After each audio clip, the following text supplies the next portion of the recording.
حضرت نعمان ابن بشیر کی حدیث مسند احمد ابن حنبل میں، تکون النبوۃ فیکم ما شاء اللہ ان تکون، مسلمانوں تمہارے مابین نبوت قائم رہے گی، موجود رہے گی، یعنی میں بنفس نفیس تمہارے مابین رہوں گا جب تک اللہ چاہے گا۔ ثم یرفع اللہ اذا شاء یرفعها، پھر جب اللہ چاہے گا نبوت کو اٹھا لے گا، یعنی میرا انتقال ہو جائے گا۔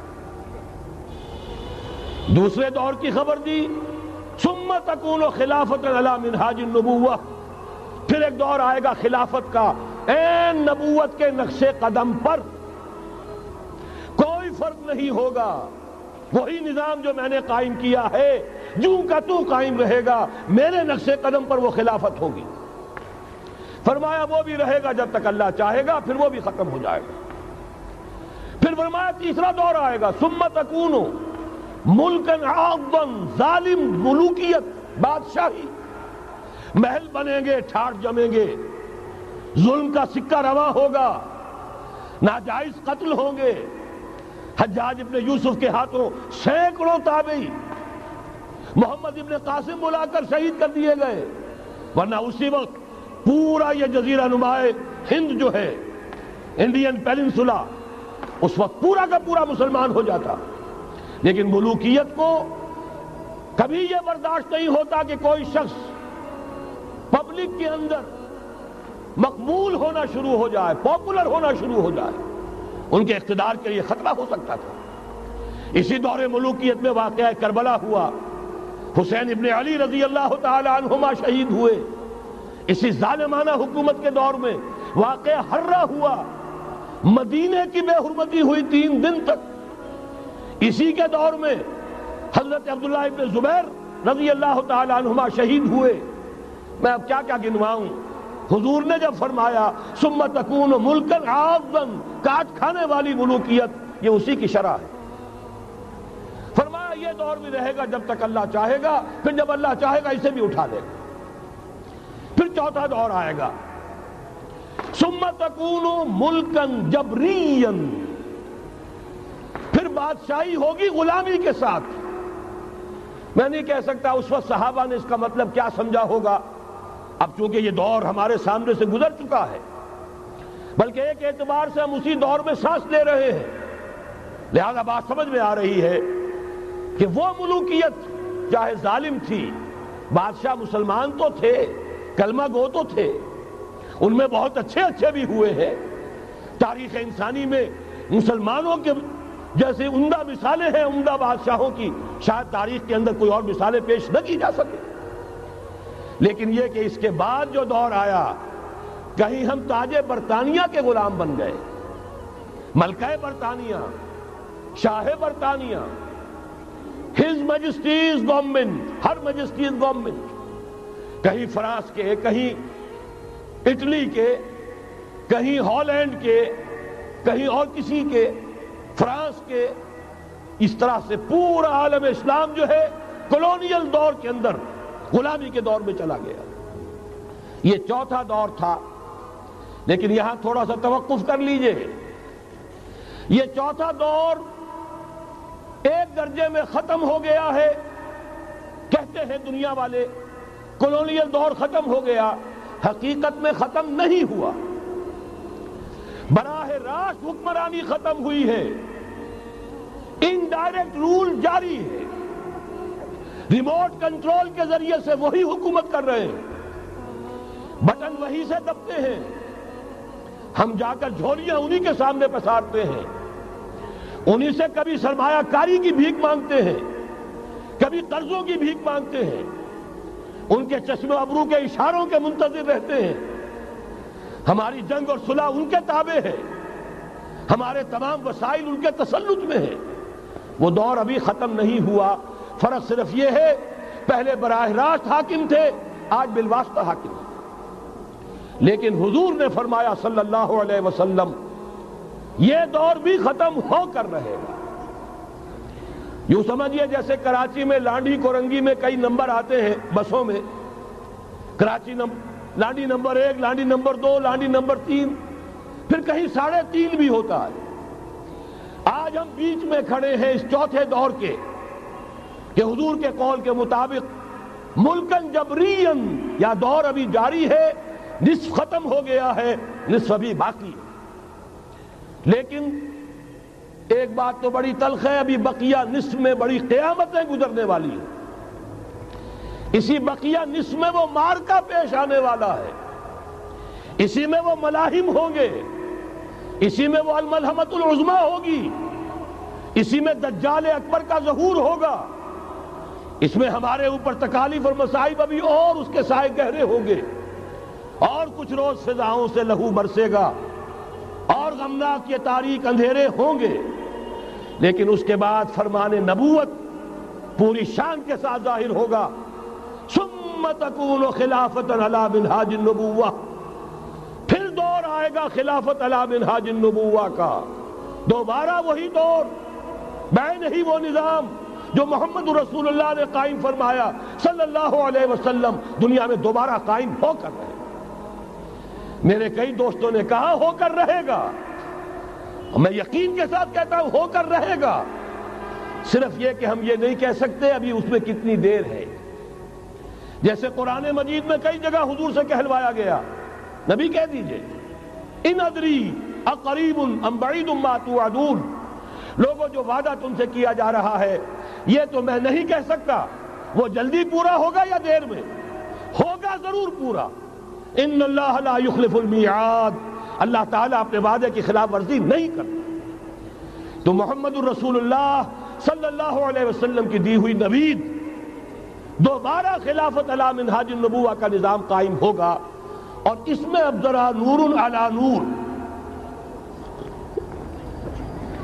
دو حدیثیں اسی کتابچے میں شامل ہیں، پھر عرض کر رہا ہوں یہ آپ کو مل جائے گا اگر نہیں ہے اس وقت، اور میں چاہتا ہوں آپ ان کے متن یاد کریں، ان حدیثوں کے مبلغ بن جائیں، ان آیات کو حرز جان بنائیں، تاکہ مایوسی کا مداوع ہو سکے، ہمتیں جو پست ہو رہی ہیں ان میں دوبارہ عزم جمع پیدا ہو سکے۔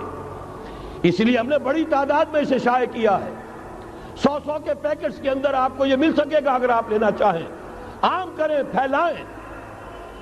پہلی حدیث ہے مسلم شریف کی، صحیحین میں سے ایک، سند کے اعتبار سے بلند ترین درجہ، حضرت ثوبان اس کے راوی ہے رضی اللہ تعالی عنہ، بڑے پیارے الفاظ ہیں محمد الرسول اللہ صلی اللہ علیہ وسلم کے، فرماتے ہیں ان اللہ زوالی الارض، اللہ نے میرے لیے پوری زمین کو سکیڑ دیا، لپیٹ دیا، فرائیت مشارقہا و مغاربہا، میں نے اس کے سارے مشرق دیکھ لیے، سارے مغرب دیکھ لیے، وَإِنَّ أُمَّتِي سَيَبْلُغُ مُلْكُهَا مَا زُوِيَ لِي مِنْهَا، اور یقین رکھو میری امت کی حکومت ان تمام علاقوں پر قائم ہو کر رہے گی جو مجھے اس طرح زمین کو سکیڑ کر اور لپیٹ کر دکھا دیے گئے۔ اب جس شخص کو بھی محمد کی رسالت پر ایمان ہے صلی اللہ علیہ وسلم، اسے کوئی شک نہیں ہو سکتا۔ دوسری روایت حضرت مقداد سے، یہ مسند احمد ابن حنبل کی روایت، حضرت مقداد رضی اللہ تعالیٰ عنہ فرماتے ہیں حضور نے ارشاد فرمایا لا يبقى على ظهر الارض بیت مدر ولا وبر الا ادخلہ اللہ کلمۃ الاسلام، اس روئے ارضی پر کوئی گھر نہیں بچے گا، نہ اینٹ گارے کا بنا ہوا نہ کمبلوں کا بنا ہوا خیمہ رہے گا جس میں اللہ تعالیٰ کلمہ اسلام کو داخل نہ کر دے۔ کل روئے ارضی پر ہر گھر میں اسلام داخل ہوگا۔ لیکن اس میں بڑی اہم بات ہے، ہمارے بعض دانشور آج جو گمراہیاں پھیلا رہے ہیں اس کا توڑ اس حدیث میں ہے، اور ہمیں صدمہ ہے، علامہ اقبال کا فرزند، اور وہ اس مغالطوں کو عام کر رہا ہے۔ اور بھی چھٹ بھئیے دانشور تھے، ان کی بات کی کوئی اہمیت نہیں تھی، لیکن اب وہی بات کہی ہے ڈاکٹر جاوید اقبال نے، اس حدیث میں اس کا توڑ ہے۔ اسلام کا غلبہ ہوگا تو کیسے ہوگا؟ بعز عزیز وذل ذلیل، یا تو کسی عزت والے کے اعزاز کے ساتھ ہوگا، اور یا کسی کمزور کی مغلوبیت کی بنیاد پر ہوگا۔ اما یعزہم اللہ یا تو اللہ گھر والوں کو، خیمے والوں کو اعزاز عطا فرمائے گا، فیکونون من اہلہا، وہ اسلام ہی کے کلمے کو قبول کر لیں گے، وَإِمَّا يُذِلُّهُمْ، یا اللہ انہیں مغلوب کر دے گا، فَيَدِينُونَ لَهَا، اور ان کے لیے لازم ہوگا کہ وہ اسلام کی تابع داری اختیار کریں۔ یہی دو راستے ہیں، یہی سورہ توبہ میں بتایا گیا تھا۔ ان یہودیوں سے، ان نصارہ سے مسلمانوں جنگ جاری رکھو، حتیٰ یؤتوا الجزیۃ عن ید وہم صاغرون، یہاں تک کہ اپنے ہاتھ سے جزیہ پیش کریں، چھوٹے بنیں، اسلام کی بالادستی کو قبول کریں۔ میثاق مدینہ یہ تو اصل میں جد و جہد کے دوران کا ایک مرحلہ ہے۔ دوران میں تو کبھی صورتحال بدلتی ہے، تدبیریں ہوتی ہیں، صلح بھی ہوتی ہے، جنگ بھی ہوتی ہے۔ آخری فیصلہ قرآن کا کیا ہے؟ مسلمان اور غیر مسلم مل کر ایک امت نہیں بن سکتے، ایک ملت نہیں بن سکتے۔ اسی بنیاد پر پاکستان بنایا۔ دو قومی نظریے کا سب سے بڑا پرچارک علامہ اقبال، وطنی قومیت کی نفی کرنے والا شدید ترین الفاظ میں علامہ اقبال، اور اس کے فرزند جو ہے وہ ایک قوم ہونے کا تصور دے رہے ہیں مسلمانوں اور غیر مسلموں کے۔ یہاں تو ایک ہی راستہ ہے۔ صحابہ کرام کی فوجیں جب نکلی، جہاں گئیں، تین آلٹرنیٹیوز: ایمان لے آؤ، ہمارے برابر کے ہوگے، بھائی ہوگے، جان مال عزت آبرو املاک جائیداد ہر چیز جیسی ہے ویسی رہے گی، ہمارے کندھے سے کندھا لگا کر کھڑے ہوگے۔ یہ نہیں تو چھوٹے بنو، اسلام کی بالادستی قبول کرو، جزیہ دینا منظور کرو، اور یہ بھی نہیں تو صرف ایک تھرڈ آپشن ہے، آؤ میدان میں، تلوار ہمارے اور تمہارے درمیان فیصلہ کرے گی۔ یہ ہے تاریخ۔ آخری بات جو کہی گئی سورہ توبہ میں وہ تو یہ ہے۔ میثاق مدینہ تو ایک درمیان کی ایک تدبیر ہے، معاہدات ہوتے ہیں۔ معاہدات تو مشرکین عرب سے ہوئے، جس کی کامل تنسیخ کی، براءۃ من اللہ ورسولہ الی الذین عاہدتم من المشرکین۔ سارے معاہدات آج ختم کیے جا رہے ہیں، اعلان عام کیا جا رہا ہے، کوئی معاہدہ نہیں ہے۔ باطل دوئی پسند ہے، حق لا شریک ہے، شرکت میں آنا ہے، حق و باطل نہ کر قبول۔ علامہ اقبال تو یہ کہہ رہے ہیں۔ بارہ ذہن میں رکھیے، حضرت مقداد کی اس حدیث نے بہت بڑا عقدہ حل کیا ہے۔ اسی لیے جب حضور سے یہ الفاظ سنے حضرت مقداد نے تو کہتے ہیں فقلت، میں نے اپنے دل میں یہ کہا، وَيَكُونَ الدِّينُ كُلُّهُ لِلَّهِ، یہ جو سورہ انفال میں الفاظ آئے ہیں، دین پورا کا پورا اللہ کے لیے ہو جائے گا، یہ تبھی ہوگا جبکہ کل روئے ارضی پر کوئی گھر نہ بچے، کوئی خیمہ نہ رہے جو یا تو اس کے گھر والے اور خیمے والے اسلام لے آئیں یا اسلام کی تابع داری قبول کر دیں، تب کے لیے تیار ہوں، تب ہوگا۔ اسی کو اقبال نے کہا تھا جواب شکوہ میں، وقت فرصت ہے کہاں، کام ابھی باقی ہے، نور توحید کا اتمام ابھی باقی ہے۔ لیکن یہ جو حدیثیں میں نے آپ کو سنائی ہے، علامہ اقبال نے در حقیقت انہی کا نقشہ کھینچا ہے۔ آسماں ہوگا سحر کے نور سے آئینہ پوش، اور ظلمت رات کی سیما پا ہو جائے گی، پھر دلوں کو یاد آ جائے گا پیغام سجود، پھر جبیں خاک حرم سے آشنا ہو جائے گی۔ آنکھ جو کچھ دیکھتی ہے لب پہ آ سکتا نہیں، محو حیرت ہوں کہ دنیا کیا سے کیا ہو جائے گی۔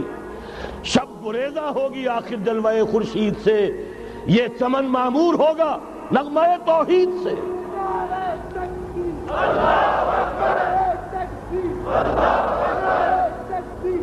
میں نے اس پر جو عنوان قائم کیا ہے، کل جہاں معمور ہوگا نغمہ توحید سے، یہ پورا کا پورا عالم کرۂ ارضی جگمگا اٹھے گا۔ اشرقت الارض بنور ربہا، وہ نور رب کا جب اطمینان ہوگا پوری یہ زمین اس سے چمک اٹھے گی۔ یہ ہے وہ پیشین گوئیاں۔ اب میں آپ کو بتانا چاہتا ہوں کہاں سے ہوگا۔ موٹی سی بات یہ ہے، پہلے خلافت علی منہاج النبوہ کا نظام قائم ہوا، کل روئے ارضی پر ایک دم نہیں ہو گیا۔ ایک ملک جزیرہ نما عرب، محمد الرسول اللہ صلی اللہ علیہ وسلم والذین معہ رضی اللہ تعالی عنہم اجمعین، ان کی جد و جہد، ایثار، قربانی، اس کے نتیجے میں جزیرہ نمائے عرب وہاں یہ نظام قائم ہو گیا. پھر پھیلا، پھر توسیع ہوئی. 3 لشکر نکلے تھے، مشرق، مغرب، شمال. شمال میں اوشیائے کوچک ترکی کا علاقہ، مشرق میں خراسان تک، مشرق میں یہ ماوراء النہر تک، مغرب میں بحر اوقیانوس تک. دشت و دشت ہیں، دریا بھی نہ چھوڑے ہم نے، بحر ظلمات میں دوڑا دیے گھوڑے ہم نے. اب بھی یہی ہوگا، کسی ایک جگہ سے ہوگا. یہ میں اب آپ کو بتانا چاہتا ہوں کہاں سے ہوگا. پہلے اس کے جو شواہد ہیں وہ سمجھ لیجئے، پھر حدیثیں میں سامنے لاؤں گا. میں نے عرض کیا تھا کہ مغرب سے یہ سیلاب نیو ورلڈ آرڈر کا چلا، جو کہ در حقیقت یہودیوں کا مالیاتی نظام ہے. اس مالیاتی شکنجے میں انہوں نے یورپ، امریکہ کو جکڑا ہوا ہے. اس کے بعد ان کی فتوحات کا دائرہ عالم عرب ان کے شکنجے میں آ چکا. ابھی آپ نے خبریں پڑھی ہوں گی، اب تو ہزاروں فنڈامنٹلسٹ سعودی عرب میں گرفتار ہو رہے ہیں، علماء گرفتار ہو رہے ہیں. یہ ساری حکومتیں جو امریکہ کے ایجنٹوں پر مشتمل ہیں، در حقیقت یہی سب سے پہلے اپنے ہاں کے جو مسلمان ہیں، جنہیں یہ کہتے ہیں کہ یہ فنڈامنٹلسٹ ہیں، سب سے پہلے تشدد ان کی طرف سے ہوگا. بہرحال اب اس سے آگے ہے عالم اسلام کا وہ حصہ جس میں میں اور آپ بھی ہیں. یہ غیر عرب عالم اسلام، ایران سے شروع ہو کر پھر افغانستان، جو حضور کے زمانے میں خراسان کہلاتا تھا. یہ پورا افغانستان، کچھ تھوڑا سا حصہ ایران کا، کچھ تھوڑا سا حصہ روسی ترکستان کا، کچھ حصہ پاکستان کا، یہ سب حضور کے زمانے میں خراسان کہلاتا تھا. اس کے ضمن میں جان لیجئے اب یہ نیوکلیس بننے والا ہے، یہاں سے خلافت کا آغاز ہو کر رہے گا. اس کے شواہد کیا ہیں؟ پہلی بات نوٹ کیجئے، ختم نبوت کے بعد سارا سلسلہ مجددین کا ہے رحمہم اللہ.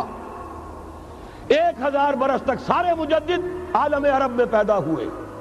11ویں صدی سے یہ صنم خانہ ہند، مجددین کی آماجگاہ، مجدد الف ثانی رحمت اللہ علیہ، 11ویں صدی ہجری یا الف ثانی، اسی کے دوسرا 1000 سال وہیں سے شروع ہوا. کہاں کے رہنے والے تھے؟ 12ویں صدی کے مجدد اعظم شاہ ولی اللہ دہلوی، 13ویں صدی میں سید احمد بریلوی اور ان کے ساتھی شہید شاہ اسماعیل شہید، 14ویں صدی میں شیخ الہند، اسیر مالٹا، انگریز سے ٹکرا جانے والا.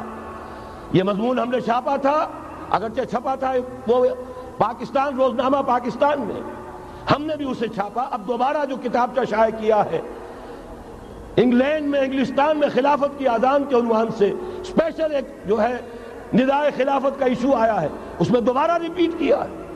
اس سے آپ کو اندازہ ہوگا شیخ الہند کی شخصیت کا.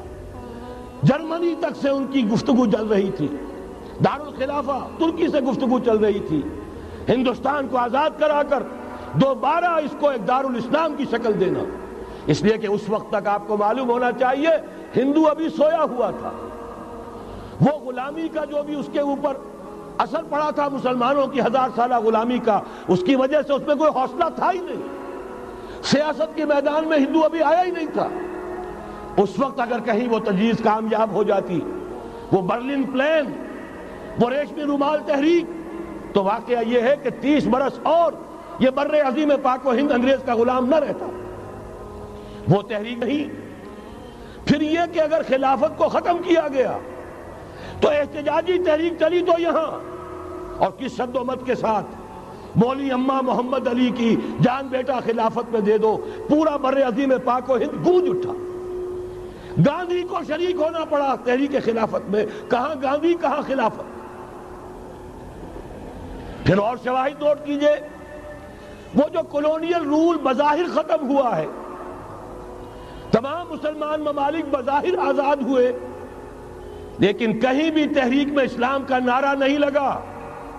صرف ایک جگہ، پاکستان کا مطلب کیا؟ لا الہ الا اللہ اور اس سے پھر گونج گیا پورا بر عظیم پاک و ہند، راس کماری سے لے کے درہ خیبر تک اور ادھر مکران سے لے کر چٹاگانگ تک۔ پاکستان کا مطلب کیا؟ لا الہ الا اللہ۔ پوری دنیا میں اس کا کوئی نعرہ نہیں لگا۔ پھر پاکستان ہے وہ ملک جہاں قرارداد مقاصد پاس ہو گئی، خلافت اصولی اعتبار سے ہم نے تسلیم کر لی۔ جب حاکمیت اللہ کی ہے، ہمارے پاس حاکمیت نہیں، ہم حاکمیت کے مدعی نہیں۔ 10 کروڑ عوام کی ایک نمائندہ اسمبلی نے قرارداد مقاصد پاس کی، یہی تو خلافت ہے۔ ہمارے پاس جو اختیار ہے اللہ کا ڈیلیگیٹڈ ہے، اور یہ انہی حدود میں استعمال ہوگا جو اصل حاکم ہے اللہ، جو اس نے متعین کر دی ہے۔ پھر یہی وہ ملک ہے، واحد ملک پوری دنیا میں جس میں فیڈرل شریعت کورٹ نے بینک انٹرسٹ کو ربا حرام قرار دیا ہے۔ پوری مسلم ورلڈ کے اندر اس کی کوئی مثال موجود نہیں۔ یہ شواہد ہے۔ علامہ اقبال جیسا مفکر یہاں پیدا ہوا، مولانا مودودی جیسا مصنف یہاں پیدا ہوا، مولانا الیاس جیسا مبلغ یہاں پیدا ہوا، شیخ الہند جیسا مجدد یہاں پیدا ہوا۔ پورے عالم اسلام میں اس کی کوئی مثال موجود نہیں۔ اور میں تو ایک اور بات کی طرف کہتا ہوں، اللہ کے معاملات بڑے عجیب ہیں۔ یہ جو جنگیں ہونے والی ہے، یہ جو خیر و شر کا مارکا دنیا کو ہے، پھر مارکا ہے روح و بدن پیش، تہذیب نے پھر اپنے درندوں کو ابھارا، اللہ کو پامردی مومن پہ بھروسہ، ابلیس کو یورپ کی مشینوں کا سہارا۔ یہ جو ابھی مارکا گرم ہونے والا ہے، پہلا حصہ میں آپ کو بتا چکا، شیطان، اس کا ایجنٹ یہودی، ان کے سب سے بڑے کارندے زائنسٹ، ان کے جو اس وقت اعلی کار ہیں ویسٹ، وائٹ اینگلو سیکسن پروٹیسٹنٹس، جو امریکہ کی زیر سرکردگی نیو ورلڈ آرڈر لے کر چلے ہیں، جو حقیقت میں نیو ورلڈ آرڈر ہے۔ دوسری طرف دیکھیے، ذرا غور کیجئے، ایک حدیث نبوی ہے، ما انزل اللہ من دائن الا انزل لہ دوان۔ اللہ نے کوئی ایسا مرض پیدا نہیں کیا جس کی دوا پیدا نہ کی ہو۔ اسرائیل 1948 میں قائم ہو رہا ہے، پاکستان 1947 میں وجود میں آیا ہے۔ 1 سال پہلے، جیسے ماں کی چھاتی میں اللہ دودھ پہلے پیدا کر دیتا ہے، بچے کی ولادت بعد میں ہوتی ہے، یہ قانون قدرت ہے۔ اسی طریقے سے توڑ اس کا در حقیقت اسرائیل کا توڑ ہے جو پاکستان کی شکل میں وجود میں آیا۔ یہ دوسری بات ہے کہ ہم بھٹک گئے، منزل کا سراغ بھول گئے، ہم آ کر دولت کے پھندوں میں، اور سب سے بڑھ کر یہ کہ جو متروکہ جائیداد کے لالچ، ہم اس میں پڑ گئے، بھول گئے یہ پاکستان کس لیے بنایا تھا، بھٹک گئے۔ بہرحال میں ان شواہد کی بنا پر یہ یقین رکھتا ہوں، پورا ترکش بیلٹ سلسلہ مجددیہ نقشبندیہ کے ساتھ، یہ پورا سلسلہ افغانستان سے چلیے، ترکستان سے چل کر ترکی تک، پورا یہ جو نان عرب ورلڈ ہے، نان عرب مسلم ورلڈ، وہ سلسلہ مجددیہ حضرت احمد سرہندی رحمت اللہ علیہ، گردن نہ جھکی جس کے جہانگیر کے آگے، جس کے نفس گرم سے ہے گرمی احرار، یہ انہی کا سلسلہ ہے جو پورے ٹرکش بیلٹ میں آپ کو نظر آئے گا۔ پھر شاہ ولی اللہ جیسا مفکر۔ بہرحال یہ تمام شواہد ہیں، اور میرے لیے تو سب سے بڑے شواہد جو ہے، اب وہ احادیث دیکھیے جو حضور نے بیان فرمائی۔ جب یہ مارکا گرم ہوگا، ایک حدیث ہے، حضور فرماتے ہیں، ابن ماجہ کی روایت ہے، حضرت عبداللہ ابن حارث رضی اللہ تعالیٰ عنہ سے، یخرج ناس من المشرق یؤتون للمہدی یعنی سلطان ہی۔ جب اس عالم عرب میں، دیکھیے ایک بات میں عرض کر چکا ہوں، بڑی تلخ بات ہے، عالم عرب ہمارا بہتر حصہ ہے، افضل حصہ ہے، ان کو اللہ نے فضیلت ہم سے بہت زیادہ دی ہے۔ سب سے بڑی فضیلت کہ محمد خود صلی اللہ علیہ وسلم عرب تھے، یہ رتبہ بلند ملا جس کو مل گیا۔ پھر مستقل فضیلت، اللہ کا کلام ان کی زبان میں موجود ہے، مادری زبان۔ لہذا اگر انہوں نے کوتاہی کی، انہوں نے پیٹھ دکھائی، بہت بڑے مجرم ہیں، اس میں کوئی شک نہیں۔ اور یہی وجہ ہے یہ سارے ملاحب وہی ہونے ہیں، ایسی ایسی بھاری جنگیں، حضور فرماتے ہیں اتنے لوگ ہلاک ہوں گے کہ پرندہ اڑتا چلا جائے گا، اترنے کی جگہ نہیں ملے گی، لاشیں ہی لاشیں ہوں، یہ شکل ہونے والی ہے۔ اور میں تو چونکہ ایک مضمون اور کتابچے کی شکل میں بھی شائع ہو چکا ہے، جس میں کہ حضور کی اس حدیث کے حوالے سے میری امت پر بھی وہ سب کچھ وارد ہوگا جو سابقہ امت پر ہوا، اسی کے حوالے سے عرض کر چکا ہوں۔ اگر اس صدی میں ہولوکاسٹ میں 60 لاکھ یہودی مارا گیا ہے، کوئی اسی کا دوبارہ چربا جو ہے امت مسلمہ پر بھی آنے والا ہے۔ لیکن اس کے بعد پھر ان کے لیے فوجیں جائیں گی مشرق سے، وہاں جو امام ہوں گے، جو بھی ان کو لیڈ کر رہے ہوں گے، حضرت مہدی۔ یہ تصور ذہن میں رکھیے، ہمارے مابین اور عیسائیوں کے مابین حضرت مسیح کی ذات مشترک، اگرچہ ان کا یہ عقیدہ ہے کہ وہ سولی دیے گئے، فوت ہو گئے، معاذ اللہ ثم معاذ اللہ، پھر زندہ ہو کر آسمان پر گئے، پھر آئیں گے۔ ہم کہتے ہیں نہیں، وہ سولی دیے ہی نہیں گئے، وہ زندہ آسمان پر اٹھائے گئے، واپس آئیں گے۔ گویا کہ بہت حد تک اشتراک ہے، لیکن ایک اختلاف بھی ہے۔ اسی طرح حضرت مہدی کے بارے میں شیعہ اور سنی تصورات میں اتفاق بھی ہے، اختلاف بھی ہے۔ یقیناً امت مسلمہ، امت عرب، مجھے تو اقبال کا وہ شعر یاد آتا ہے، خون اسرائیل آ جاتا ہے آخر جوش میں، توڑ دیتا ہے کوئی موسیٰ طلسم سامری۔ تو کیا خون اسماعیل جوش میں نہیں آئے گا؟ حضرت اسماعیل کی نسل میں حضور، اور حضور کی صاحبزادی حضرت فاطمہ رضی اللہ تعالی عنہ، حضور نے فرمایا میری اس بیٹی کی نسل میں اللہ تعالیٰ ایک شخص کو اٹھائے گا جو اس وقت مسلمانوں کی قیادت کرے گا۔ یہ چیز ہمارے اور اہل تشیع کے مابین مشترک۔ فرق یہ ہے وہ سمجھتے ہیں کہ ان کے 12ویں امام کہ جو آج سے 1200 برس قبل روپوش ہو گئے تھے وہ ظاہر ہوں گے، ہمارے نزدیک نہیں، وہ پیدا ہوں گے، نو مولود ہوں گے، عام انسانوں کی طرح آئیں گے، ہوں گے نسل فاطمہ میں سے رضی اللہ تعالی عنہا، اور وہ اس وقت عربوں کی قیادت کریں گے۔ خون اسماعیل آ جائے گا آخر جوش میں، اور کوئی حضرت مہدی وہ آئیں گے اور اٹھیں گے اور قیادت کریں گے، دجال سے مقابلہ کریں گے اور اس ملاحم کے اندر قیادت فرمائیں گے، لیکن ان کی مدد کے لیے مشرق سے فوجیں آئیں گی۔ گویا کہ پہلے مشرقی کسی ملک میں یہ نظام قائم ہو چکا ہوگا، کوئی ایسی طاقت وجود میں آ چکی ہوگی کہ جب وہاں بھٹی دہکے گی تو وہاں کے مسلمانوں کی امداد مشرقی ممالک سے جائے گی۔ اور ایک دوسری حدیث میں، یہ تو ترمذی کی روایت ہے، کتب حدیث میں تیسرے نمبر پر کتاب یہی ہے، صحیح بخاری، صحیح مسلم، پھر یہ جامع ترمذی، اس میں حضرت ابو ہریرہ سے روایت ہے، یخرج من خراسان رایات سود۔ خراسان میں بتا چکا ہوں حضور کے زمانے کا خراسان، افغانستان، کچھ حصہ پاکستان کا، کچھ روسی ترکستان کی آزاد ریاستیں جو ابھی ہوئی ہیں، تھوڑا سا حصہ ایران کا، یہ خراسان بزرگ، دی اولڈ گریٹر خراسان، یہاں سے فوجیں چلیں گی، سیاہ علم برآمد ہوں گے، اور کوئی طاقت انہیں روک نہ سکے گی، ان کا منہ پھیر نہ سکے گی، یہاں تک کہ وہ ایلیا حضور کے زمانے میں یروشلم کا نام تھا، یہاں تک کہ ایلیا میں جا کر نصب ہو جائے۔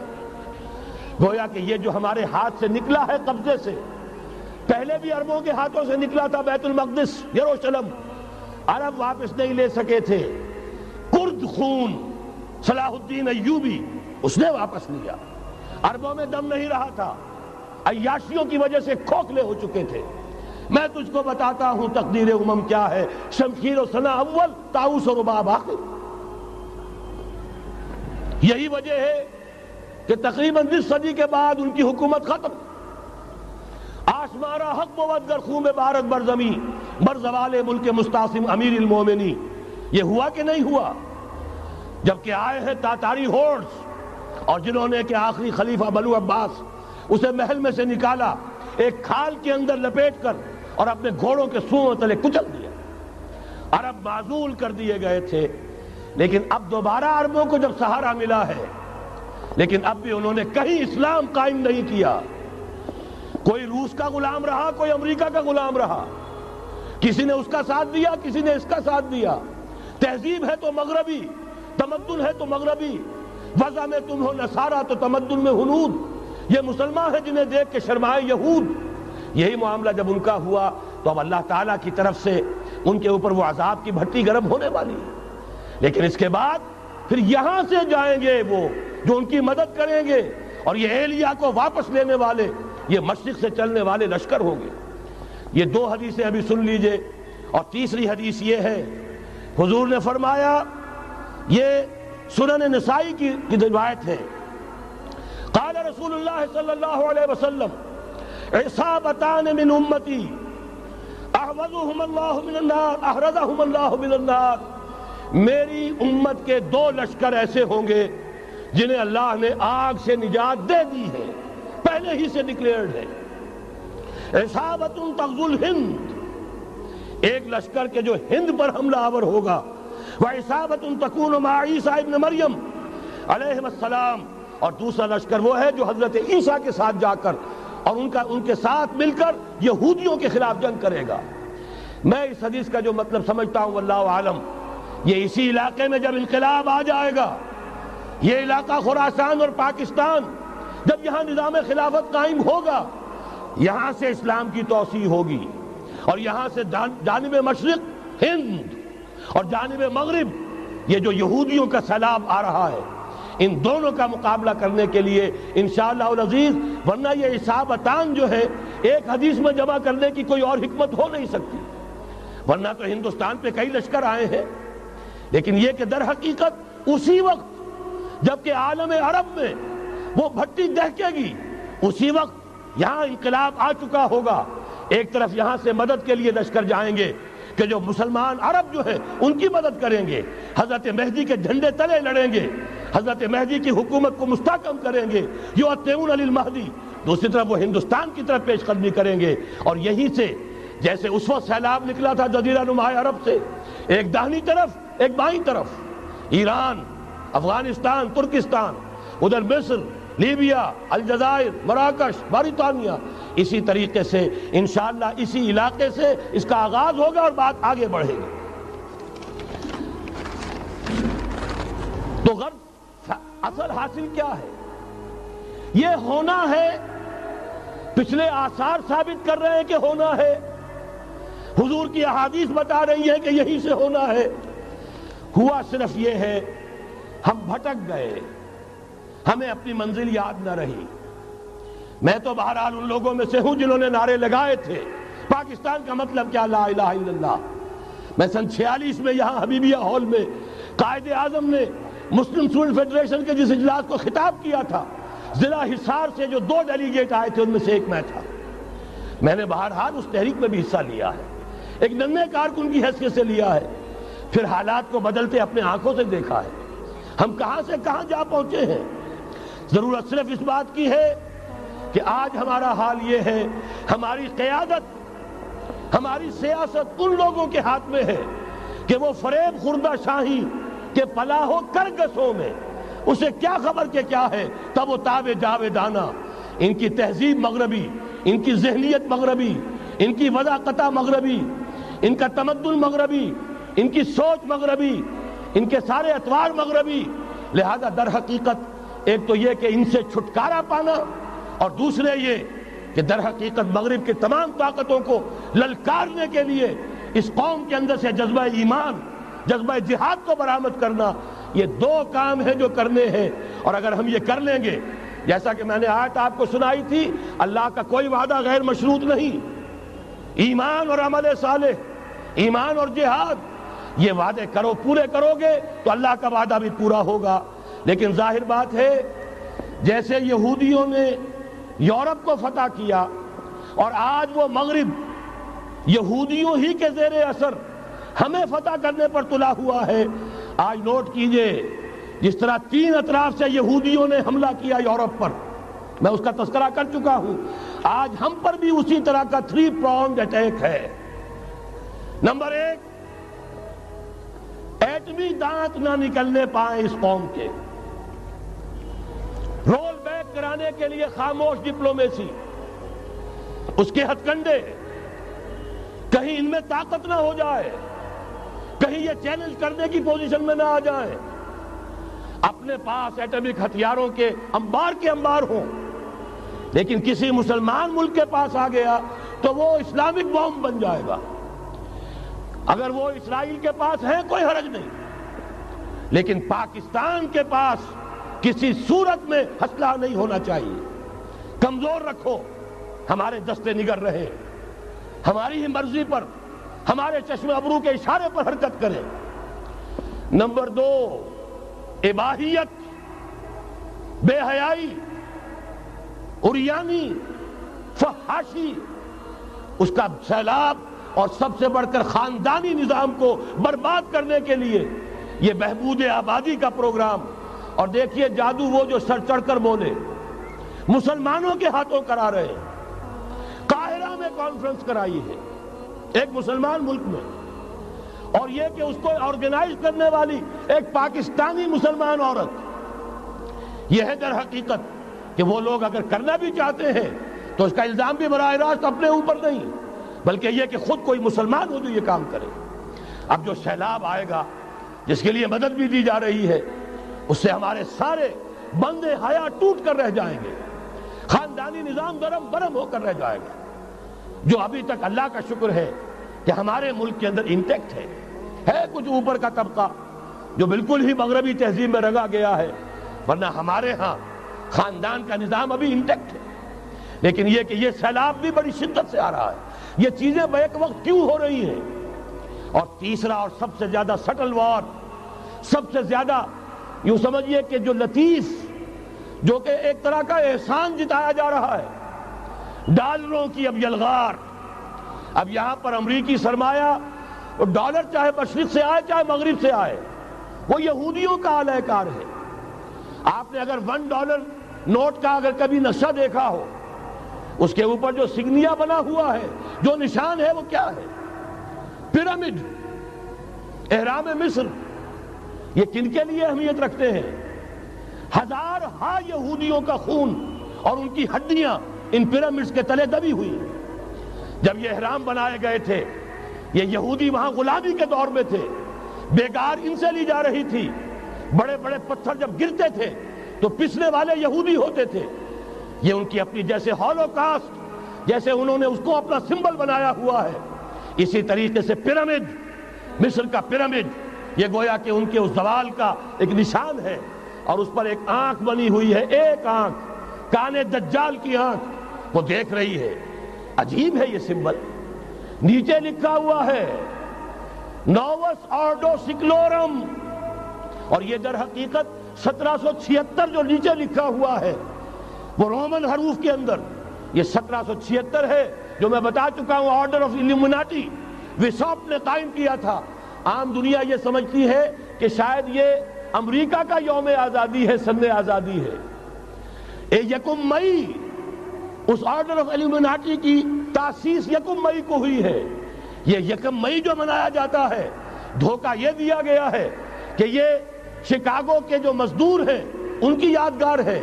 حقیقت میں یہ 1 مئی اور 1776 آرڈر آف دی الومناٹی کی تاسیس کی تاریخ ہے. یہ تمام معاملہ سمجھ لیجئے.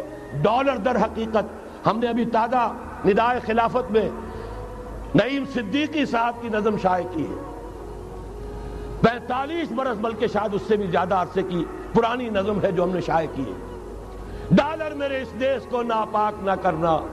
اور میں تو انہیں داد دیتا ہوں, جو کچھ انہوں نے, شاعر کہتے ہیں اس کو جو صاحب شعور ہے, اس صاحب شعور نے جو مشاہدہ کیا ہے کہ ڈالر آئے گا تو کیا آئے گا ہمارے ہاں, اس کی پوری داستان اس تازہ ندائے خلافت میں ہم نے نہ معلوم کہاں سے اس کو کھود کر نکلوایا ہے.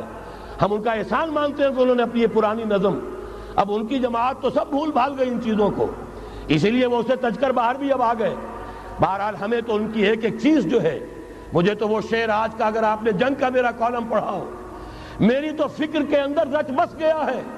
پاکستان کے بارے میں جب کہا تھا, اے آندھیوں سنبھل کے چلو اس دیار میں, امید کے چراغ جلائے ہوئے ہیں ہم, ہماری امیدوں کے چراغ ہے یہ, اسلام کا گہوارہ بننے والی ملک ہے یہ, اس کو ہم نے قائم کیا تھا اسلام کے لیے. یہ آندھیاں نہ چلیں, اس ملک کو ہم نے اسلام کے چراغ جو ہے ہم نے اس میں روشن کیے ہوئے ہیں. اے آندھیوں سنبھل کے چلو اس دیار میں, امید کے چراغ جلائے ہوئے ہیں ہم. بہرحال یہ تیسرا سیلاب ہے, ننگی سرمایہ داری, جس کی پھر لعنتیں ہوتی ہیں. ایک طرف فقر, ایک طرف احتیاج, ایک طرف بھوک, ایک طرف دولت کے انبار, پہلے بھی ہمارے ہاں فرق کم نہیں ہے، لیکن اب جو ہوگا اگر یہ بات پوری ہو گئی تو وہ ننگی سرمایہ داری، اور سرمایہ داری ہی در حقیقت یہود کا سب سے بڑا ہتھ کنڈا ہے۔ یہ بینکنگ کا نظام، یہ سارا کا سارا سودی نظام، یہ IMF، یہ ورلڈ بینک، یہی تو ان کے سب سے بڑے ادارے ہیں۔ تو واقعہ یہ ہے کہ تین طرف سے ہم پر حملہ ہو رہا ہے۔ اور یہ سود کے بارے میں کیا کہا تھا اقبال نے؟ از ربا آخر چمی زائد فتن، اس سود کے ام الخبائث کے پیٹ سے سوائے فتنوں کے اور کیا برآمد ہو سکتا ہے؟ کس نہ داند لذت قرض حسن، کسی کو قرض حسنہ کی لذت یاد نہیں رہی۔ بغیر سود کے قرض دو، تمہارے پاس فاضل رکھا ہوا ہے کسی بھائی کو دو کہ وہ اپنی معاشی گاڑی کا پہیہ چلا لے، پھر اصل واپس لے لینا۔ اگر اتنی ہمت نہیں ہے کہ ان تصدقوا فهو خیر لکم، صدقہ ہی کر دو تو سب سے اچھا ہے، دے ہی ڈالو اپنا فاضل سرمایہ۔ یسألونک ماذا ينفقون قل العفو، مت رکھو اپنے پاس، یہ گندگی ہے۔ لیکن اگر بڑے ہی کم ہمت ہو تو کم سے کم قرض حسنہ دو، اپنی اصل رقم واپس لینا۔ کس نہ دانت لذت قرض حسن، از ربا جاں تیرا دل چوں خشت و سنگ، اس لیے کہ سود کے ذریعے سے انسان کے اندر تاریکی پھیل جاتی ہے، دل جو ہے اینٹ کے مانند، پتھر کے مانند سخت ہو جاتا ہے، کٹھور۔ ثم قست قلوبکم فہی کالحجارۃ او اشد قسوۃ، آدمی درندہ بے دندان و چنگ، اور انسان بغیر اس کے کہ بھیڑیوں والے دانت ہوں اور بھیڑیوں والے پنجے ہوں، بھیڑیا بن جاتا ہے۔ بہرحال اب کرنے کا کام کیا ہے اس کو سمجھیے۔ اس پوری صورتحال کا میں نے آپ کے سامنے نقشہ پیش کر دیا۔ ایک طرف مغرب سے نیو ورلڈ آرڈر، جو جیو ورلڈ آرڈر ہے، اس وقت کی سپریم پاور آن ارتھ، امریکہ کی سرپرستی میں بڑی تیزی کے ساتھ حملہ آور ہے۔ دوسری طرف وَمَكَرُوا وَمَكَرَ اللَّهُ وَاللَّهُ خَيْرُ الْمَاكِرِينَ، اللہ کو پامردی مومن پہ بھروسہ، ابلیس کو یورپ کی مشینوں کا سہارا۔ اللہ تعالیٰ نے اسرائیل کا توڑ پاکستان قائم کیا، اللہ تعالیٰ نے اس کے لیے 300 برس کی تاریخ، اس کی تمہید میں مجددین امت یہاں پیدا کیے، یہاں قرارداد مقاصد پاس کرا دی 20ویں صدی عیسوی کے وسط میں، کہ اکبر نام لیتا ہے خدا کا اس زمانے میں، بینک انٹرسٹ کو ربا، سود حرام قرار دیا۔ یہ سارے شواہد ہیں۔ اب ضرورت صرف ایک بات کی ہے، ایک زبردست عوامی تحریک اٹھے۔ یہ عوامی تحریک کیسی ہو؟ نمبر ایک، فرقہ واریت سے بلند ہو۔ یہ فرقہ واریت جو اس وقت بہت بڑا فتنہ بن گیا ہے، جس کی کشیدگی بڑھتی چلی جا رہی ہے، اس کے اندر اگر ہم قوم کی حیثیت سے اگر ملوث ہوتے چلے گئے، آخری تباہی آ جائے۔ فرقہ واریت سے بلند، سیاسی کشمکش سے بلند، یہ سیاسی کشاکش، یہ حزب اختلاف، حزب اقتدار، اس سے بلند، اس سے کوئی بحث نہیں، کوئی دلچسپی نہیں۔ علاقائیت یا لسانی قومیت، اپنے دنیاوی حقوق کی فکر مت کرو، بلکہ آخرت کی فکر کرو، اور یہاں اس کی اصل منزل خلافت کے نظام کی فکر کرو۔ ان تمام چیزوں کو پورا کرتے ہوئے یہاں پہ نظام خلافت قائم کیا جائے، یہ ہے واحد علاج۔ اور اسی کے لیے للکارنے کے لیے، اسی کے لیے دعوت دینے کے لیے ہم نے اس تحریک خلافت پاکستان کا آغاز کیا۔ تنظیم اسلامی نے اپنے لیے ہدف معین کیا ہے، نظام خلافت علی منہاج النبوہ کا قیام، پہلے پاکستان میں اور پھر کل روئے عرصی پر۔ اب میں چند منٹوں میں آپ کو بتاؤں گا کہ وہ نظام ہے کیا۔ دیکھیے، اس موضوع پر میں پاکستان کے تقریباً تمام بڑے شہروں میں اکثر جگہ 3 دن 2 گھنٹے کی تقریر کر چکا ہوں۔ سیاسی نظام کیا ہے، معاشی نظام کیا ہے، سماجی نظام کیا ہے۔ خلافت اب قائم ہوگی تو بہرحال 1400 برس قبل کی خلافت اور آج کی خلافت، وقت کے دریا میں بہت سا پانی گزر گیا ہے، اصول وہی کے ہوں گے، فنڈامنٹل وہی کے ہوں گے، تفصیلی خاکہ بنے گا اس زمانے کے تقاضوں کے مطابق۔ تو میرے وہ تقریریں ویڈیو کی شکل میں، آڈیو کی شکل میں، اردو میں، انگریزی میں، شکاگو میں 20 گھنٹے کا پروگرام پچھلے سال ریکارڈ کرا کے آیا۔ اللہ کا فضل ہے کہ وہ پھیل رہا ہے معاملہ۔ اب مغرب میں اذان خلافت بلند ہو رہی ہے، اس کا تذکرہ میں بعد میں کروں گا۔ بہرحال وہ تو تفصیلی بات ہے، یہاں میں چند منٹوں میں صرف الجبرا کے اصولوں کی طرح چند باتیں بتا رہا ہوں۔ جو بھی آپ کا آج نظام ہے، 3 شرطیں پوری کر دیجئے وہ خلافت بن جائے گا، سیاسی اور دستوری اعتبار سے۔ نمبر 1، حاکمیت اللہ کی، اور اللہ کا شکر ہے یہ ہم کر چکے۔ اللہ جزائے خیر دے جنہوں نے محنت کی تھی، اللہ جزائے خیر دے جنہوں نے وہ تحریک اٹھائی تھی مطالبہ دستور اسلامی، اور پھر جنہوں نے مدد کی تھی، اللہ تعالیٰ انہیں جزائے خیر دے۔ بہرحال وہ اب ہمارے دستور کا حصہ ہے، حاکمیت اللہ کی۔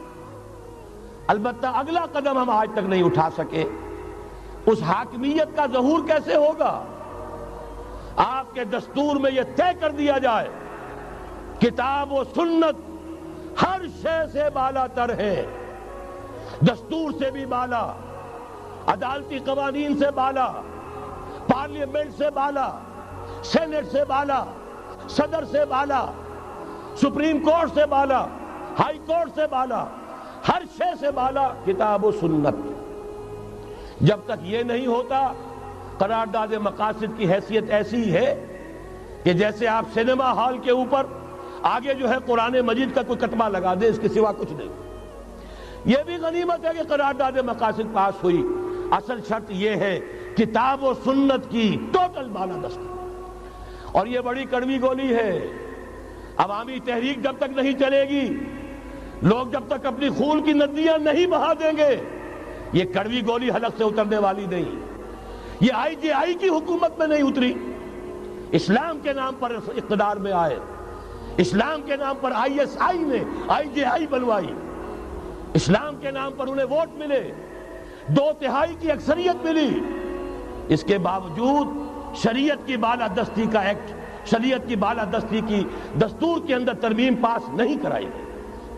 معلوم ہوا اوپر زبردست کا ٹھینگا ہے، امریکہ کے سب پرستار ہیں، سب ڈرتے ہیں، سب کے لیے سب کو نظر آتا ہے بالآخر جو ہے اسی کے پاس جانا ہوگا، چاہے وہ نواز شریف ہو اور چاہے وہ بے نظیر ہو۔ ایک کھلم کھلا ہے، اور اب تو میں کہتا ہوں نواز شریف بھی کھلم کھلا ہے۔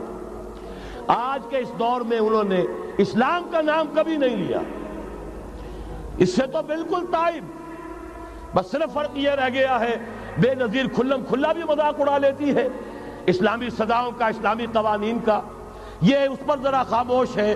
لیکن یہ کہ اپنی تحریک میں ہمارے بہت سے جو سیاسی قائدین ہیں مسلمانوں کے، کتنے بیانات آپ نے پڑھے ہوں گے، ذرا اسلام کا نام لے دیں ہم ساتھ ہو جائیں گے۔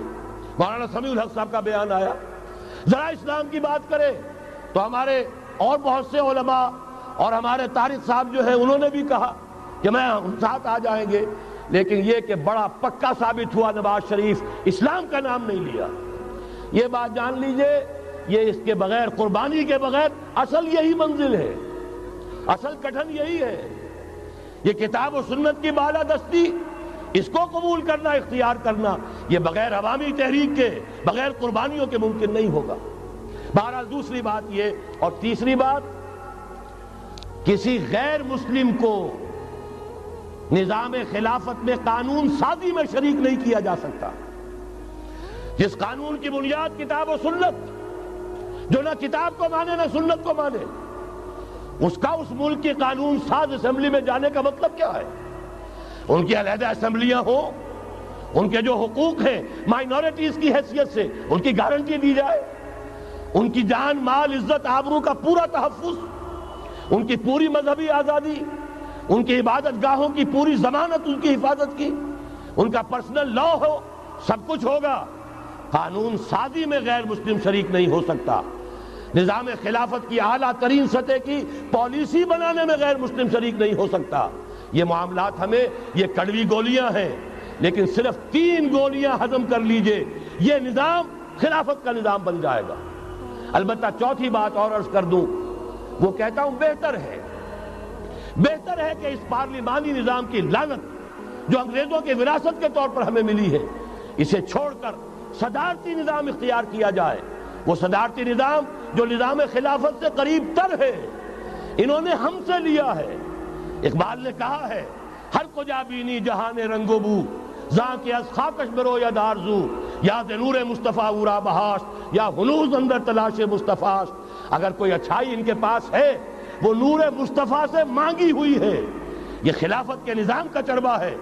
ایک شخص کو منتخب کرو، اب اسے اختیار دو، اس کے ہاتھ کھلے رکھو، اسے کام کرنے دو۔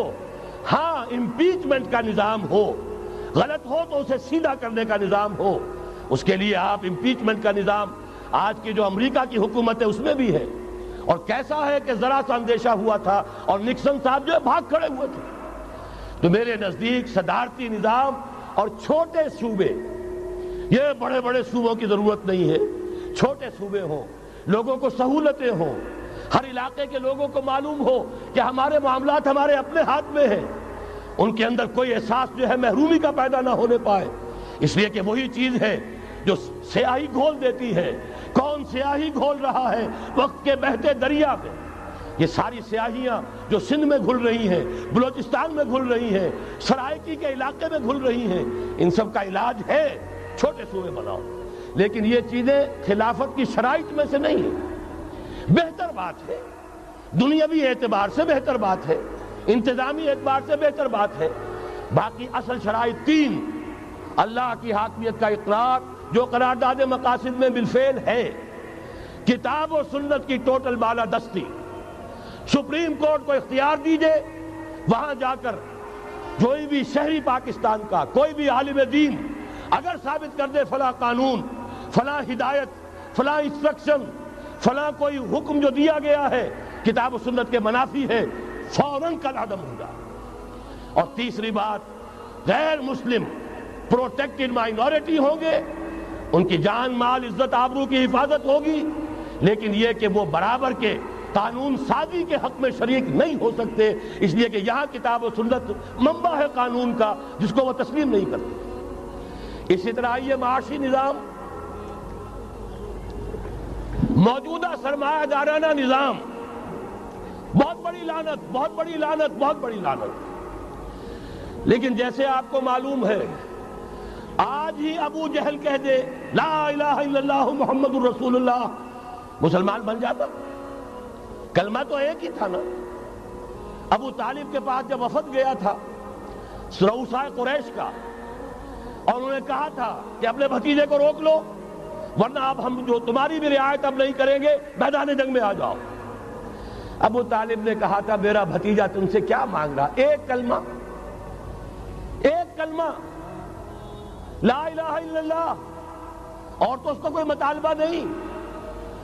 انہوں نے کہا، ابو سفیان اس وقت تک چونکہ ابھی کفر میں تھے، شرک میں تھے، انہوں نے کہا وہ ایک کلمہ جو وہ مانگ رہا ہے وہ ہمارے سارے معبودوں کی نفی کر دیتا ہے۔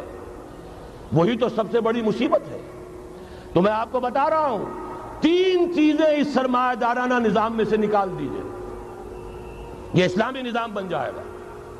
تفصیل میں جانے کا موقع نہیں ہے، میں فارمولہ دے رہا ہوں۔ تفصیل میں نے عرض کیا، میرے کیسٹ سے کتابیں ہیں، وہ خطبات خلافت اب کتابی شکل میں بھی آ جائیں گے، انگریزی میں ویڈیو کیسٹ ہے، اردو میں ہے، بڑے بڑے شہروں میں خطبات دے چکا ہوں، مواد موجود ہے۔ لیکن اس وقت فارمولہ بتا رہا ہوں، تین چیزیں نکال دیجئے۔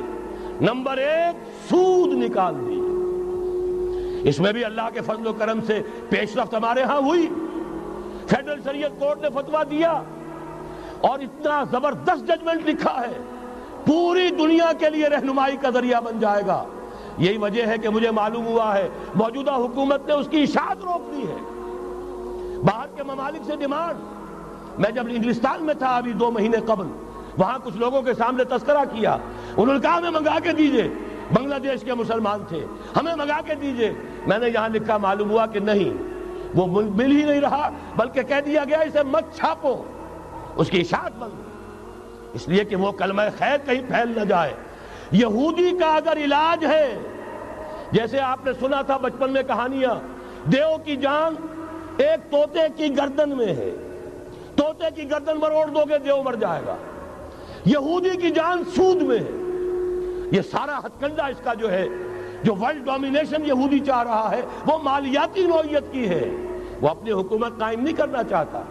حکومت کے تو بڑے کھکھیڑ ہوتے ہیں، بڑی ذمہ داریاں ہوتی ہیں، لوگوں کی تنقیدیں سننی پڑتی ہیں، بھوکے بھیڑیے کبھی ٹوٹ پڑتے ہیں، لہذا ان کو چھوڑو، حکومت وہ خود کریں.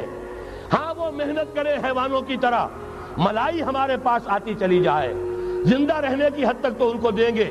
جیسے تانگے والا گھوڑے کو بھی آخر دانہ تو ڈالتا ہے کہ اگلے دن پھر اسے جوتنا ہے تانگے کے اندر، لیکن اصل کمائی تو اس کی ہے جو ہو رہی ہے. صرف یہ مالیاتی نظام اور اس کا ایک ہی لفظ کے اندر توڑ ہے، سود ختم اور یہود کی گویا کہ جان نکل جائے گی. یہی وجہ ہے جیسے ہی فیڈرل شریعت کورٹ کا فیصلہ آیا تھا، وہ جو کوئی چیزیں پائپ کے اندر پڑی ہوئی تھی مدد کی، وہ بھی روک لی گئی. یہ قوم کدھر جا رہی ہے؟ یہ تو ہمارے ہاتھ سے نکلی جا رہی ہے. اور جب تک کہ اس کے خلاف IJI کی حکومت کو سپریم کورٹ میں اپیل میں نہیں پہنچا دیا، اس وقت تک یہ ہے $1 جو ہے کہیں سے ادھر سے ادھر ہلنے نہیں دیا. یہ ہے حقائق، اصل میں ان کو سمجھ لیجیے. سود نکال دیجئے، جوا، اسپیکولیشن، فارورڈ ٹریڈنگ کی وہ ساری صورتیں جو صرف بیع سلم ایک جائز ہے، باقی ساری صورتیں حرام ہیں، ان کو نکال دیجئے اور جاگیرداری ختم کر دیجئے. جاگیرداری ختم کرنے کے لیے حضرت عمر کی شمشیر لانی ہوگی، شمشیر فاروقی. ان کا یہ فتویٰ تھا، اجماع تھا کہ جو ملک، جو علاقے بزور شمشیر فتح ہوئے ہیں وہ کسی کی انفرادی ملکیت نہیں رہیں گے، وہ امت مسلمہ کی اجتماعی ملکیت ہے. کوئی انچ زمین، اسی وجہ سے ہمارے ہاں فرق ہے خراجی اور عشری. عشری زمین ملکیتی ہوتی ہے، اس میں سے ایک مسلمان جس کی ملکیتی زمین ہے اس کا وہ 10واں حصہ یا 20واں حصہ پیداوار کا دے کر فارغ. اور جو خراجی زمین ہوتی ہے وہ کسی کی ملکیتی نہیں ہوتی، وہ تو مسلمانوں کی ہے، نظام خلافت کی ہے. جو کام کر رہا ہے چاہے مسلمان ہو چاہے غیر مسلم ہو، وہ کاشت کرے گا، آدھا اس کا ہے، آدھا ریاست کا ہے، بیت المال کا ہے. یہ ہے نظام خراجی کا اور عشری کا فرق. اور حضرت عمر نے طے کر دیا تھا رضی اللہ تعالیٰ عنہ کہ جتنے علاقے فتح ہوئے، یہ مصر ہے، یہ عراق ہے، یہ شام ہے، یہ ایران ہے، ساری زمینیں مسلمانوں کی اجتماعی ملکیت. کام کرنے والے چاہے یہودی ہوں، چاہے مجوسی ہوں، چاہے عیسائی ہوں، چاہے وہ مسلمان ہو جائیں، زمین خراجی رہے گی. زمین سے خراج جائے گا بیت المال میں تاکہ تمام امت کی بہبود میں صرف ہو سکے. 3 کام کر دیجئے، باقی ساری market forces, free economy, personal incentive, personal ownership, ساری چیزیں، سارے اصول جس کی وجہ سے کہ سرمایہ داری کو فتح حاصل ہوئی ہے کمیونزم کے اوپر، وہ سارے اصول اسلام کے اندر موجود ہیں. لیکن سود نکال دو، جوا نکال دو، جاگیرداری نکال دو. اب آؤ اوپن کمپٹیشن، سرمایہ کاری کرو. ابھی آپ نے نظم پڑھی، سرمایہ داری کو ختم کرنا ہے، سرمایہ کاری کو فروغ دینا ہے. یہ ہے اسلام کا نظام معیشت. البتہ اس میں چوتھی چیز، کفالت عامہ کے لیے زکوٰۃ کا نظام مکمل قائم کرو. ہر شہری کی بنیادی ضروریات کی پوری ذمہ داری اور کفالت نظام خلافت لیتا ہے. یہاں پھر میں مجبور ہوں کیا کروں، ذکر جب چھڑ گیا قیامت کا، بات پہنچی تیری جوانی تک، خلافت کا تذکرہ ہو اور حضرت عمر کا ذکر نہ آئے، ناممکن. خلافت کا نظام، جیسے آپ کہتے ہیں کہ گلاب کا پھول پورا کھلا ہوا ہے، للی ان بلوم، خلافت کا نظام پورا کھلا ہوا حضرت عمر کے دور میں نظر آتا ہے. اسی وقت کہا تھا حضرت عمر نے رضی اللہ تعالی عنہ کہ اگر دجلہ و فرات کے کنارے کوئی کتا بھی بھوکا مر گیا تو قیامت کے دن عمر ذمہ دار ہوگا. اور جانور تک کا معاملہ ہے. مجوسی کو دیکھ لیا تھا بوڑھے کو ایک کہ جو بھیک مانگ رہا تھا، وہاں کے عامل اور گورنر سے ایکسپلینیشن کال کی، یہ بھیک کیوں مانگ رہا ہے؟ جب یہ جوان تھا، کام سکتا تھا، تم اس سے جزیہ لے رہے تھے. اب یہ بوڑھا ہو گیا ہے، کما نہیں سکتا، تم نے اسے بھکاری بنا دیا ہے، اس کا وظیفہ مقرر کرو. ظاہر بات ہے غیر مسلم ٹیکس دیں گے، مسلمان زکوٰۃ دیں گے، مسلمانوں کے لیے زکوٰۃ سے کفالت عامہ ہوگی، غیر مسلموں کے ٹیکسوں کے ذریعے سے. وہی نظام جو آج یورپ میں ہے، اسکینڈینیوین کنٹریز میں ہے، برطانیہ میں ہے، ان امپلائمنٹ الاؤنس ہے، یا یہ کہ اور ویلفیئر کا نظام ہے. لیکن اسلام کا مکمل ترین ویلفیئر نظام زکوٰۃ کے تحت ہے. اور اس میں گارنٹی ہے ہر شہری کی بنیادی ضروریات انڈر ریٹن، ان کی ذمہ داری ریاست کے ذمہ۔ حضرت عمر ہی کا زمانہ تھا کہ لوگ اپنی زکوٰۃ لے کر پھرتے تھے، لینے والا کوئی نہیں ہوتا تھا۔ اس کا بھی میں مسئلہ آپ کو سمجھا دینا چاہتا ہوں۔ میں نے تو عرض کیا تھا میں تو مدرس ہوں، عوامی مقرر نہیں ہوں۔ میں تو چاہتا ہوں آپ چیزیں سمجھ کر اور ان کا علم آپ کا جو ہے حاصل کر کے اٹھیں، لوگوں کو پھر پہنچائیں۔ یہ کیسے ہو گیا جبکہ زکوٰۃ جو ہے وہ تو اسلامی ریاست میں نظام خلافت میں حکومت لیتی ہے؟ پھر کیسے ہو گیا کہ لوگ اپنی زکوٰۃ لے کر پھر رہے، لینے والا کوئی نہیں؟ اس کو بھی جان لیجئے، جیسے زمین کی دو قسمیں میں نے بیان کی، خراجی اور عشری، ایسے ہی زکوٰۃ کے قابل جو مال ہے اس کی بھی دو قسمیں ہیں۔ اموال باطنہ، گھروں میں رکھی ہوئی کوئی نقدی ہے، کوئی زیور ہے، کوئی اور ایسی چیزیں ہیں، یہ اموال باطنہ کہلاتی ہیں۔ اس کی زکوٰۃ جبراً حکومت نہیں لے گی۔ اگر اس کی زکوٰۃ جبراً حکومت لے تو گھروں کی تلاشیاں لینی پڑیں گی، جا کے تکیے پھاڑ پھاڑ کے دیکھنے پڑیں گے کہ کہیں کچھ رکھا ہوا تو نہیں ہے۔ یہ معاملہ مسلمانوں کی ان کی اپنی نیت پر، ایمان پر، اللہ کے ساتھ ان کے خلوص و اخلاص پر چھوڑ دیا۔ ہاں اموال ظاہرہ، دکان میں 5 لاکھ کا مال پڑا ہے، 2.5% دے دو۔ گودام میں 10 لاکھ کا مال پڑا ہے، 2.5% دے دو۔ تمہارا کارخانہ ہے بہت بڑا، اس کی زمین معاف، بلڈنگ معاف، مشینری معاف، ٹولز معاف، لیکن جو سرمایہ چل رہا ہے، چاہے وہ خام مال پڑا ہے چاہے فنشڈ، ٹوٹل کی مالیت کے اوپر 2.5% دے دو۔ یہ ہے زکوٰۃ جس کو بدنام کیا ضیاء الحق صاحب نے۔ صرف سود جو ہے، سود والا جو صرف بینکوں کے اندر ڈپازٹ ہے، اس سے 2.5% لے کر اسے زکوٰۃ قرار دے دیا، حالانکہ وہ تو کوئی زکوٰۃ نہ ہوئی، سود کا کمیشن ہوا، اس کے سوا کچھ بھی نہیں۔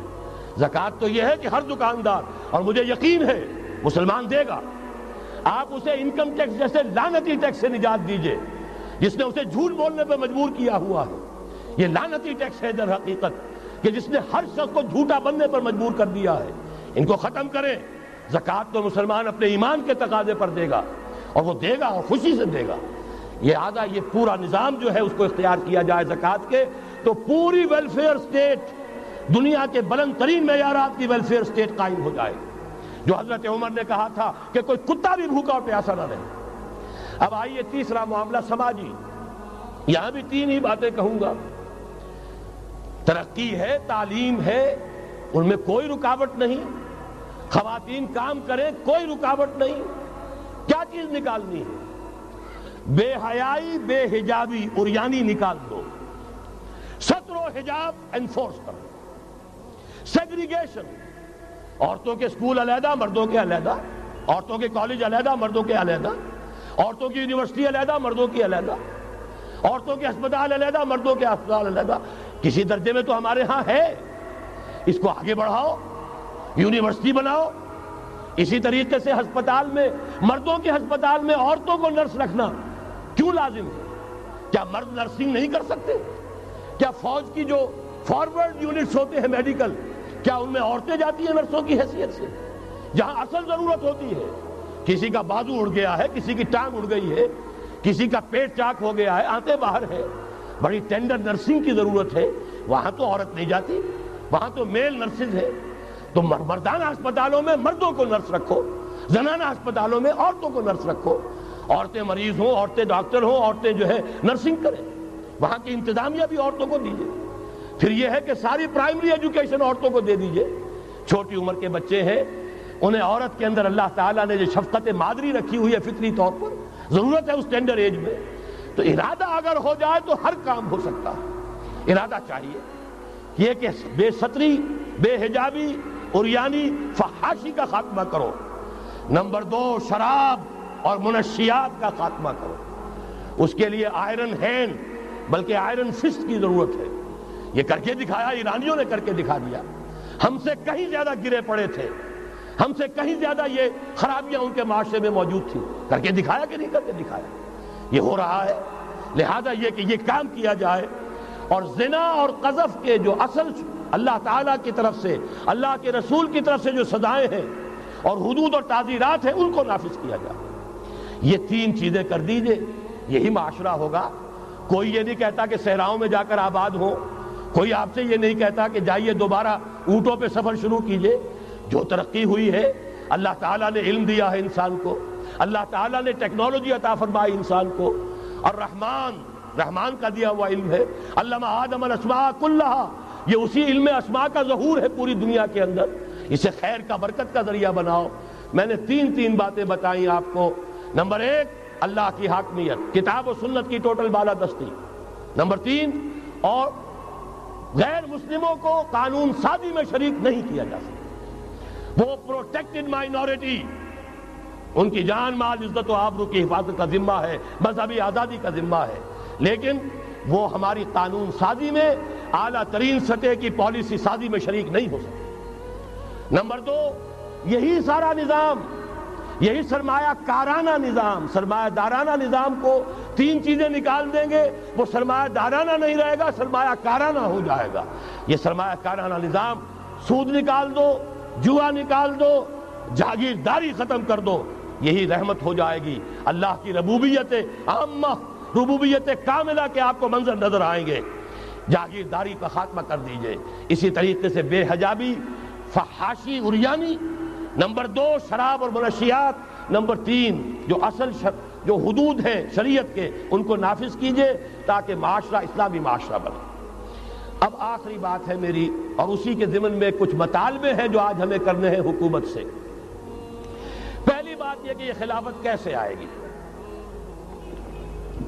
اس موضوع پر بھی میں عرض کر رہا ہوں کہ میں کم سے کم 15 سال سے مسلسل تقریریں کر رہا ہوں۔ اتنی موٹی کتاب اردو میں منہج انقلاب نبوی موجود ہے۔